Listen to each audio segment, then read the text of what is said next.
Introducing the My JCMC app, powered by Practice Unite.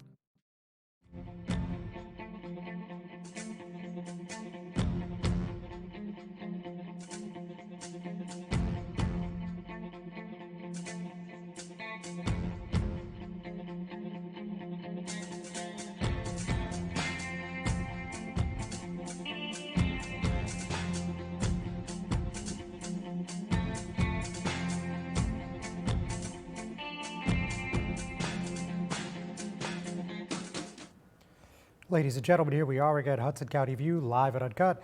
And your favorite host, the guy with the braids, the broad, and the nonstop motor that just keeps on keeping on, John Arhitis. And we have no shortage of news for you this week, just like every other week. So first of all, one of the big stories, at least this week, was the new school funding plan introduced by Jersey City Mayor Stephen Fulop and Ward D Councilman Michael Youn. As many of you have read and seen, there was a press conference held on Tuesday, and that presser basically revealed a 3-year, again, $250 million plan that will all go towards the schools between 2020 and 2022. Notably, there is $40 million going towards tax abatements from the city that will now go all towards the school district. That and much more on that plan as we proceed into this episode. We're also going to tell you about Mayor Fulop having a public meeting at a community session at Dickinson High School, and there were some teachers as well as some parents that were not particularly thrilled with the way this situation is being handled, had some strong opinions about an appointed school board, so we obviously want to fill you in about that as well. A very eventful Hoboken City Council meeting last night.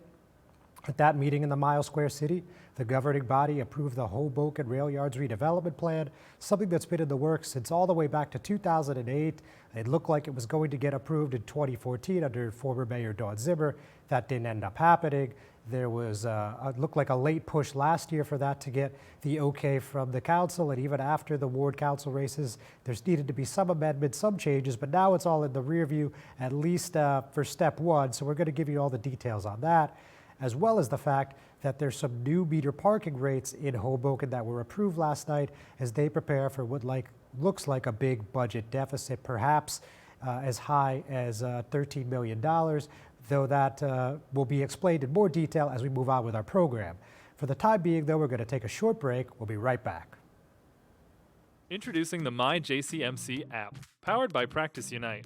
The free My JCMC app puts the power of healthcare at your fingertips.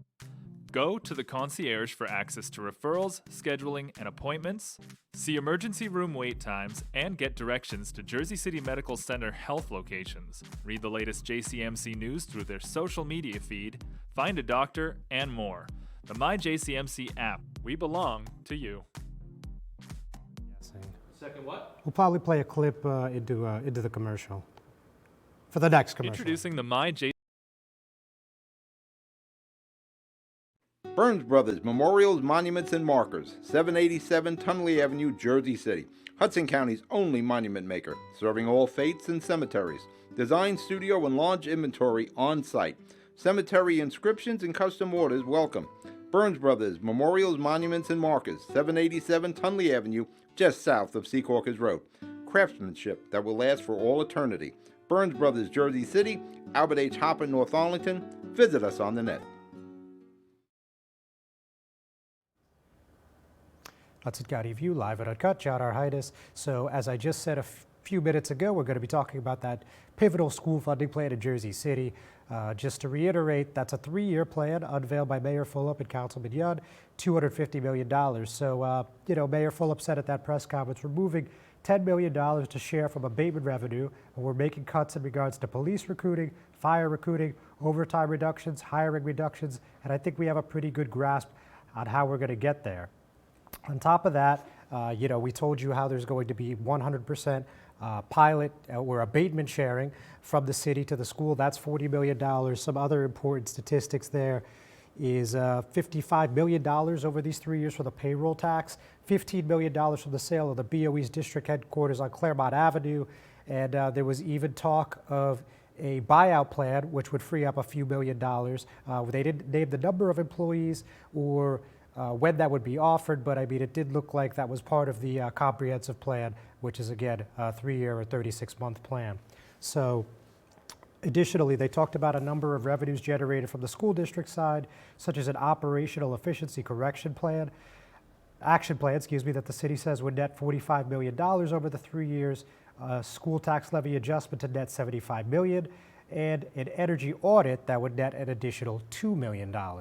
So as you guys are well aware, at the beginning of the year, January 3rd to be exact, Mayor Fulop talked about the city council, which 5 days from that point, January 8th, would be voting on a referendum that would let the voters decide whether or not they wanted the Board of Education in Jersey City to remain elected or become appointed. Members of the Jersey City Education Association, particularly in the leadership positions, have spoken out against this measure. And the mayor and others at City Hall at the council level have said that this would give full accountability for the elected officials over there at 280 Grove Street, and it would allow them to basically have a better handle on the budget, have a better, both in City Hall and the Board of Ed, as well as them to take a more active role in day-to-day business. So for the time being, that is going to be on the November ballot, and Mayor Fulop has said, as he did just on Tuesday evening, that the plan is not to have this be an appointed board between now and the end of time. He says this will be temporary until the budget deficit is corrected. As you guys probably know, the 2020-2021 Board of Education budget is expected to see a $150 million shortfall, and the reason for that being is that funding from the state has dried up tremendously in the past few years. You probably also know that there's an ongoing lawsuit between the school district and the state, and wherever that is going to fall, it's going to fall, but I'm sure the outcome of that is not coming anytime soon. So with that in mind, on the heels of this big announcement on Tuesday morning, Mayor Fulop again at a community forum that was really organized and hosted by Board of Education trustee Gina Vertibello at Dickinson High School on Tuesday evening. And he talked a little bit about his position on the appointed board, and he said it's a bunch of nonsense, that this is a power grab. And meanwhile, Jersey City Education Association President Rod Greco clearly disagreed. So I'll let them speak to that better than I can. So we're going to play you the clip, and then we're going to head to a commercial. On the appointed and elected Board of Education, let me speak to that for a second, okay? Because my comments have been consistent on that as well. When this came in front of the City Council, we spoke about the fact that none of us want an appointed Board of Education. Let me start there, okay? And then this narrative about a power grab. He wants this, he wants that. It's a bunch of nonsense. Why is it a bunch of nonsense? Because if I wanted to hire somebody tomorrow, I don't need the Board of Education to be able to do that. I could work with a councilman tomorrow and solve that problem. It's a bunch of nonsense that there's any advantage to that. When we put this plan forward, we said that we would do it for a finite amount of time to fix the problem if the Board of Education wouldn't be willing to fix it. From day one, including today, I said that if the Board of Education acts responsibly, we're not going to have a referendum in November. Responsibly means making responsible choices along the way that works for teachers, that works for nurses, that works for the taxpayers, that works for students. That's all we're asking for. You'd be hard-pressed today to argue that that Board of Education has been acting responsibly. You've been hard-pressed to say that today, okay? And if you look at their track record, okay, I mean, you have a member living in China, you have you have members that have ethics complaints, you have members with legal problems, you have members that have been national narratives around anti-Semitic issues. These are not things that I've made up. Those are facts, okay? The mayor, you keep saying about acting responsibly. And, I'm saying this, it sounds like a threat. Franklin Walker did just get in that job in January. Okay, yes, he was there since February 1st, but he's now the permanent superintendent. Let the Board of Ed, let the business administrator, they're working on their budget. I know they're not sitting up there having coffee and reading the newspaper. They're working on it. But as much as I've heard you, more than any mayor in 30 years, scream that you wanted local control. And we all want local control of our school system. The state took over October 4th, 1989. We all want local control. We want home rule. But with that comes responsibility of the municipality to fund the school system. And it shouldn't be a caveat that we can, which in the beginning I have to disagree, I believe it was. we can fund, we can help out if I can have an appointed board, because I can see who's doing what. Doesn't work that way in Belmar, doesn't work that way in Bayonne, doesn't work that way in Woodbridge, doesn't work that way in Short Hills. Yes, large cities do have mayoral appointed boards. I think it usually leads to chaos with the parents and the workers. You see in New York, where Marshall Isles came from, the community school boards, and all the dysfunction that's over there. We have a good school system here. Can it be better? Every school system can be better. Every municipal government can be better. Newport, the luxury waterfront community on the Hudson River, offers a quality of life you deserve in 10 high-rise rental towers with amenities such as the on-site Newport Path subway, light rail and ferry service, Newport Town Square, 3 playgrounds, dog run, upscale restaurants, retail giants like Sears, JCPenney, Macy's, and Target. Morton Williams Supermarket is just outside your front door. A health and fitness club, spa, skating rink, and medical facilities are also on site. NewportNJ.com. Enjoy the New York skyline from Newport Town Square. Manhattan is just one path stop away or quick ride through the Holland Tunnel. Nursery and private elementary schools all on site. 12-screen movie theater at the Newport Center Mall. Want to visit Newport? Stay at the Westin or Marriott Hotel. Go to NewportNJ.com for details. Newport has luxurious towers, great restaurants, shopping, New York skyline views, schools, playgrounds, a marina and yacht club, gym, spa, fine wine, fine living. It's incredible. It's you. NewportNJ.com. Newport, live like you want.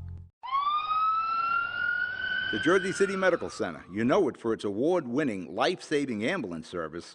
It's also your health hub, with health and wellness locations staffed with certified professionals all through Hudson County.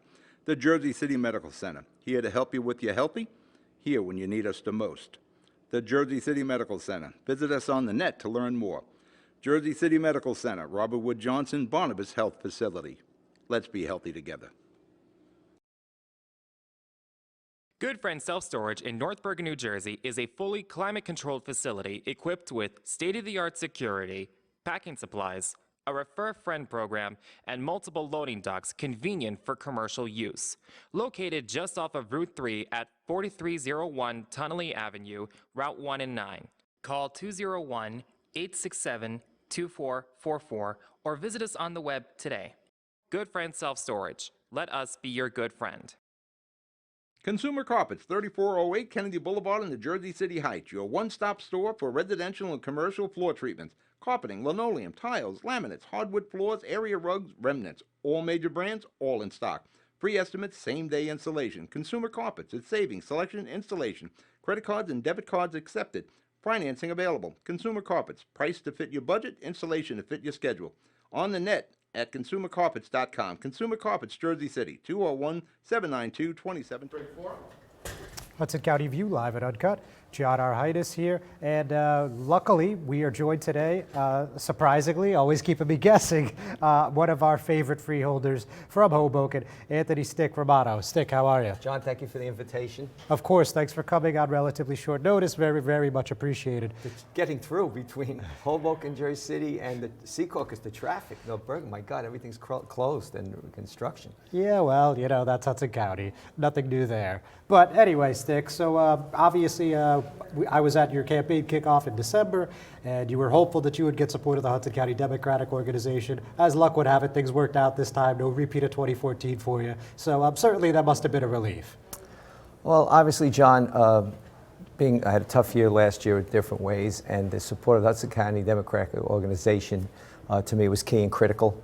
It shows the unity that we have as a team in Hudson County, and I enjoy being part of that team. So having the support of so many strong figures that lead our organization I'm honored. So as you know, I just said everything seemed to work out. It looks like cooler heads prevailed. There was talk of Joe Bronco running, talk of Councilman Mike Russo running. Obviously neither materialized, but as the moment, it doesn't appear to be an uncontested race. It looks like Ron Batista, who has run for mayor and council previously, unsuccessfully, of course, but not a newcomer to the ballot. Looks like he has plans to challenge you. He hasn't submitted petitions yet, to my knowledge. But your take on this?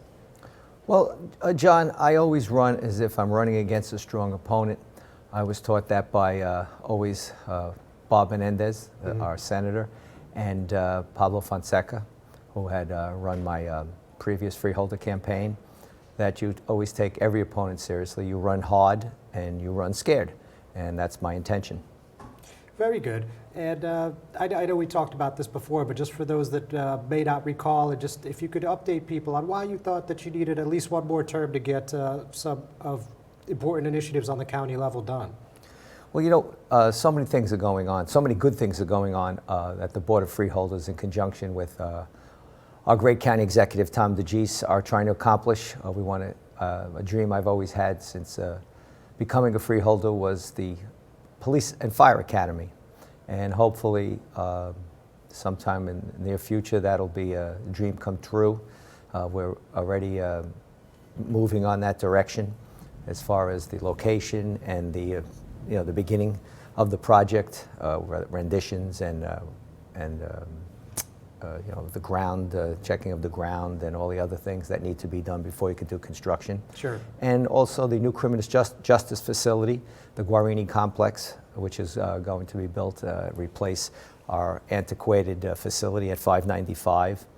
The continuation and growth of our park system. And just there's so many good things going on. Our schools are high-tech, our county prep and our Hudson County Community College are very highly rated as educational institutions, and we want to continue to see that grow. And just seems to be a lot of things that need to be finished and completed. All right, very good, Stick. Now, on your home front, right in the first ward in the Mile Square City, the council approved something last night, the Hoboken Rail Yards redevelopment plan, something that you know has been in the works since 2008. There's probably been about a dozen iterations, probably even more, because it's been 12 years. But finally, it looks like this is something that'll be a reality. This new Warrington Plaza, this new 3-site plan on 80 acres of NJ Transit, real estate, and of course a prime location. So your take on this thing finally getting wrapped up, at least on the council level? I feel that it was a great accomplishment by the mayor and the council. I believe that this length of delay is causing the residents of Hoboken to suffer because of all the good things that are going to come out of this development.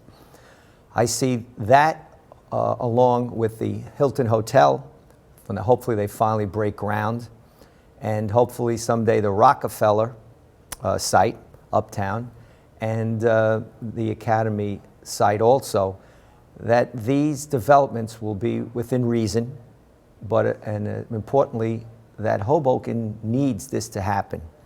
The areas that are being spoken of are vacant, and you already have parkland being built, the big complex that's going on, the old chemical site. You also have the other park at the other end of town. So we're getting our park space, and I think now it's time to get these projects completed, and a mix of commercial and residential. Obviously, we just don't want to see, and it won't happen, huge towers for residents. I think it's going to be a mix, which is important. So it's a little something for everyone. And it has to be a compromise. And this was an important first step because in Hoboken right now, businesses are suffering. As you know, vacant storefronts, a lot of the nightlife business had shifted to Jersey City. So we need to regain that spark, and I think this is something that puts that in the right direction. So Freeholder, I'm glad you brought that up, because the other big thing at last night's meeting, I mean, it was a long one, but one of the many other things at last night's meeting was that they increased the parking fees from $1 an hour to $2 an hour in the business district. And, the Hoboken Chamber of Commerce and some others have said that this will be, help the churn of the business, I believe is the term that they kept saying last night. It passed 5-4, obviously a narrow vote, and, we're going to move forward. But this is one of a handful of parking increases that have come this month. Part of the reason due to a budget deficit, which we'll get into more detail. But your take on that? I don't agree with it. I think that everything seems to be making revenues for the parking authority. And, between the narrowing of the streets, the lengthening of the bus stops, the increasing of fees, and I think the next attempt is going to be to increase the parking fee. I think that if that is on top of the special improvement tax, plus hopefully not a city tax raise, is a little too much to happen at once. As far as the idea of it improving business, well, I want to see empirical data that shows that that's going to improve business. You cannot keep increasing fees when you have so many vacant storefronts. and so many stores that have moved out, chain stores. So what's the correlation? I mean, how do you assume, I'd like to know the reasoning, maybe you could tell me, of why an increase in parking is going to help the businesses. Yeah, sure. So just like in a sentence, the transportation director, Ryan Sharp, of course you know, he said that if the parking rates, the metered rates in front of the stores and along Washington Street are raised, the employees will be more inclined to use the lots. And if they're more inclined to use the lots, that'll open up X amount of spaces. I think 100 was the example he used for the 8 hours or so of the business day. Well, that's the same logic that's been used going back under Mayor Zimmer. So they've raised the rates. Where is that helping the business? So I don't see it. And I look at it from a few different perspectives. As an elected official, as a business owner, and as a former police captain, that I think that the emphasis should be on what could we do to entice people to come here and shop. For example, during the Christmas season, they used to be, as in other cities, they would be issuing of almost Christmas greetings instead of tickets for 2 weeks. Yeah. Instead here, in the past, under Mayor Zimmer, they were issuing tickets right up until Christmas Eve.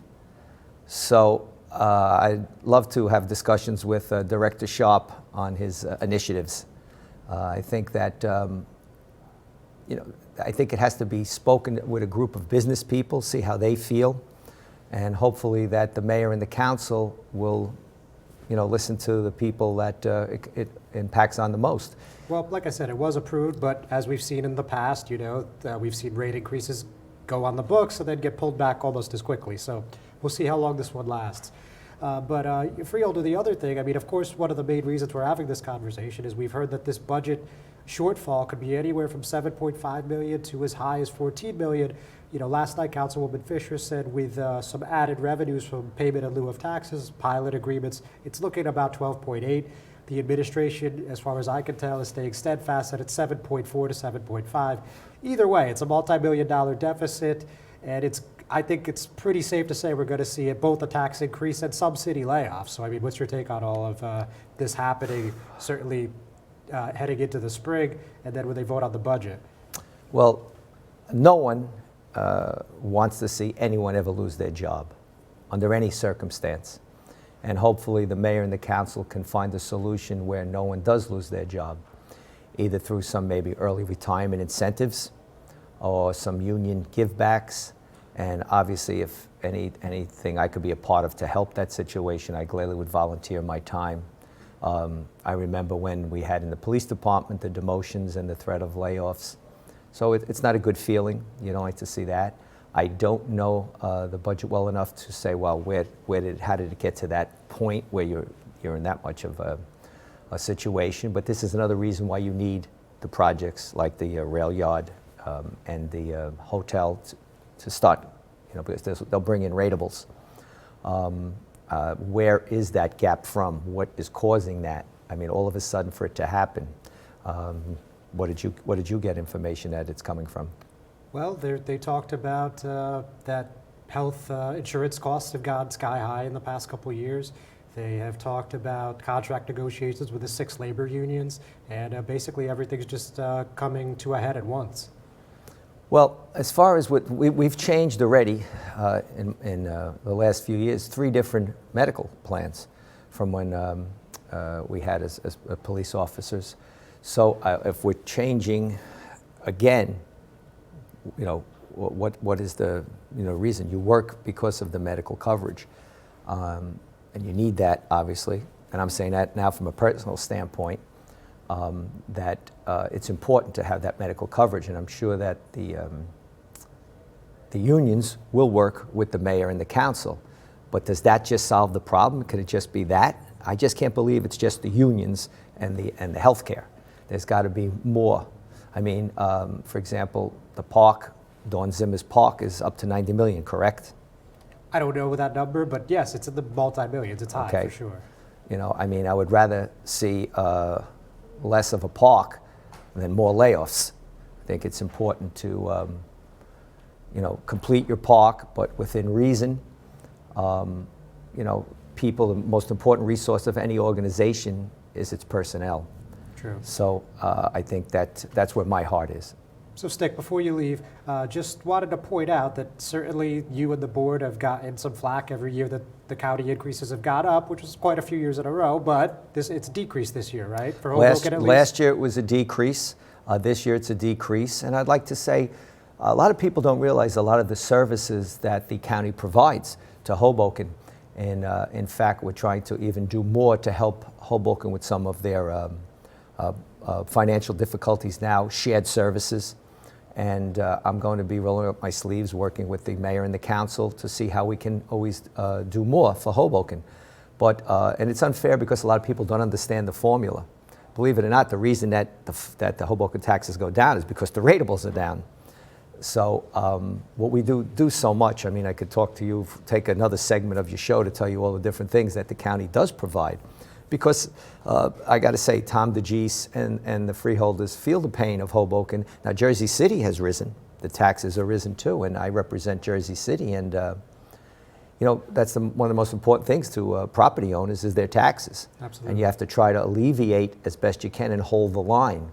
I think, you know, I don't know if this is just a theory of mine, but I think that if people would accept a yearly raise of a small percent, so you don't wait 8 or 10 years like a previous mayor in Hoboken, Dawn, used to say, oh, no tax, no tax. Yeah, but all those years, if she's mayor for over 8 years and you don't raise taxes, the price of everything else goes up. And whereas if you get a minor raise, people wouldn't mind 50 cents, $1. But if you hit people with a huge raise, as being talked about now, I think that's the difficulty. Gotcha. Romano, Hoboken freeholder Anthony Romano, always a pleasure. Ladies and gentlemen, thanks for checking that out. We're not done yet. We'll be back in a moment. Panapinto Properties, Jersey City. Shaping the workplace with state-of-the-art office space and an address your company desires. Building residences that define your home environment. Adjacent to all modes of transportation. On-site parking available. The right address, the right lease. 201-521-9000 or visit on the web at panapintoproperties.com. Panapinto Properties, building Jersey City for everyone. Rama Jewelers, located in the Lyndhurst Shopping Center at 413 Valley Brook Avenue, Lyndhurst. Come for all your jeweler needs at Rama Jewelers, where you will find a fine selection of necklaces, earrings, rings, and bracelets. Choose from one of our complete sets, our many signature items, or find the perfect engagement ring. Come on down. That's Rama Jewelers at 413 Valley Brook Ave, Lyndhurst. Call 201-939-5784 or visit us online today. Hudson County View, live and uncut. John R. Hudson. So, as I just spoke about with the Hoboken freeholder, you guys probably, or hopefully, I should say, saw on our website just before I got on air today that there is a story about the Hoboken parking meter fees going up in the business district. They were previously $1 an hour. Now they're $2 an hour. We had Councilman Mike DeFusco calling this a cash grab, while Third Ward Councilman Mike Russo said that this was basically not supported by any empirical data. Not everybody agreed with that, as me and the freeholder just discussed. The Director of Transportation and Parking, Ryan Sharp, said that there was empirical data to support that. And Fifth Ward Councilman Phil Cohen also said that there was data to back this, and you could see that on our website. Unfortunately, we're running a little short on time, so I don't know if we're going to be able to show that clip to you, but that's, of course, on HudsonCountyView.com. It's our most recent story on our Facebook page, also on our Twitter feed as well. So with that, we've actually already run out of time. Time flies when you're having fun. Thanks so much, everybody. It's been real as always. We'll catch you next week.